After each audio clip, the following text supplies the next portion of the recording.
Stiamo attendendo dalla Regione la ufficialità che avverrà fra qualche settimana, ma come è stato presentato il distretto già a settembre del 2020, noi siamo già come comuni, come categorie economiche pronti a lavorare a servizio appunto dei nostri cittadini. Costituire un distretto territoriale del commercio per affrontare meglio in maniera coordinata questo difficile momento storico.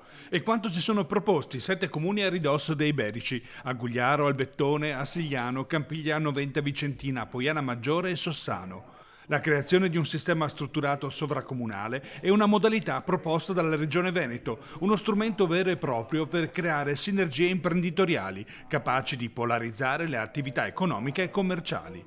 Una logica di ampio respiro che si propone di rilanciare il turismo valorizzando il patrimonio storico e artistico e le tradizioni dell'area berica.